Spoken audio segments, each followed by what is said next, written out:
Mulia Majelis Hakim Konstitusi memasuki ruang persidangan.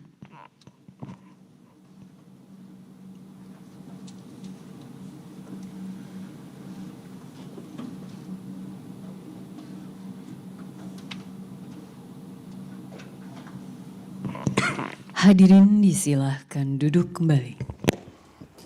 Baik, kita mulai. Kita mulai ya, Bro. Kita mulai.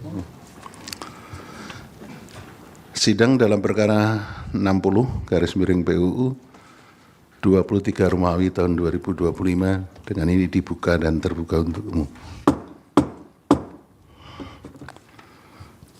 Assalamualaikum warahmatullahi wabarakatuh. Selamat sore, salam sejahtera bagi kita semua. Silahkan memperkenalkan diri. Kemudian juga sebelah kiri saya Profesor Dr. Ali Masyar Mursyid SHMH selaku dosen dan sekaligus dekan Fakultas Hukum Universitas Negeri Semarang. Kemudian Saya persilakan siapa yang akan menyampaikan. Baik, terima kasih yang mulia.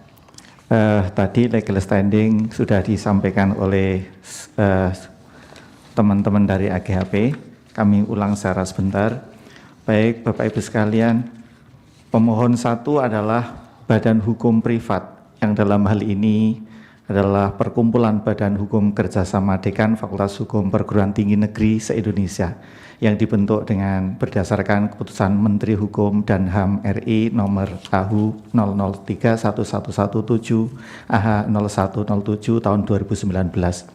Sebagaimana tadi diwakili oleh Ibu Dahliana Hasan sebagai ketua, Bapak Ferry Fatur Rahman, PSD Sekretaris, dan Dr. Emma Rusdiana, Bendahara. Berikutnya pemohon 2 sampai 9 tadi sudah dibacakan, kami anggap sudah dibacakan. Kemudian pemohon 10 dan 12 juga tadi sudah diperkenalkan, yaitu mahasiswa, baik dari Fakultas Hukum Universitas Brawijaya, Universitas Sultan Ageng Tirtayasa, dan UPN Veteran. Selanjutnya mohon izin kami membacakan kerugian konstitusional yang mulia.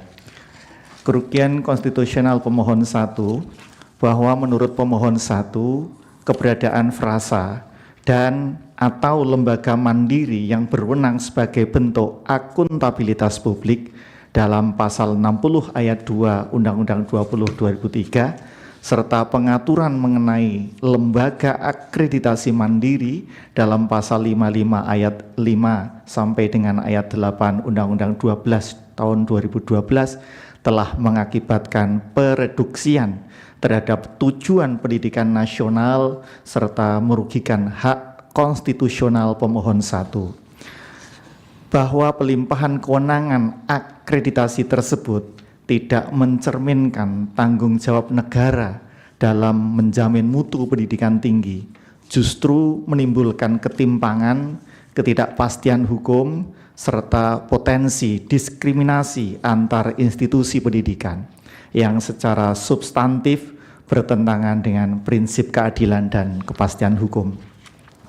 Bahwa keberadaan dua entitas akreditasi yang berbeda, yakni BAN PT untuk institusi dan lembaga akreditasi mandiri untuk program studi, menimbulkan dualisme dan disharmoni penilaian mutu, padahal dalam prakteknya institusi dan program studi merupakan satu kesatuan yang tak terpisahkan.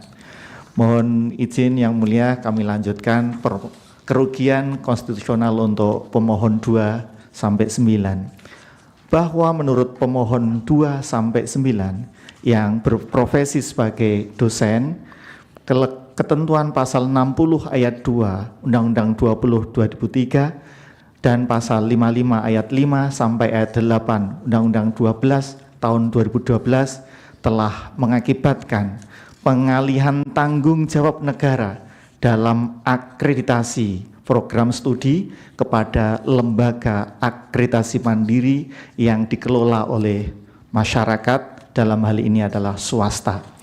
Pengalihan tersebut berdampak langsung pada proses pembelajaran di perguruan tinggi serta menimbulkan kerugian finansial yang signifikan. Kondisi ini berpotensi melahirkan komersialisasi pendidikan, dan mengurangi kesejahteraan dosen. Majelis Hakim yang saya hormati, kerugian konstitusional pemohon 10 sampai 12 bahwa menurut pemohon 10, 11, dan 12, ketentuan pasal 60 ayat 2 Undang-Undang 20 2003 dan pasal 55 ayat 5 sampai dengan ayat 8 Undang-Undang 12 tahun 2012 telah mencederai dan mengoyak hak konstitusional para pemohon sebagai mahasiswa untuk memperoleh pendidikan yang layak dan berkualitas. Kita memberi waktu sesuai dengan undang-undang, boleh memperbaiki sampai terakhir batas waktu perbaikan. Ya, silakan Pak. Terima kasih. Assalamualaikum warahmatullahi wabarakatuh. Sidang selesai dan ditutup. Hadirin dimohon berdiri. Yang Mulia Majelis Hakim Konstitusi meninggalkan ruang persidangan.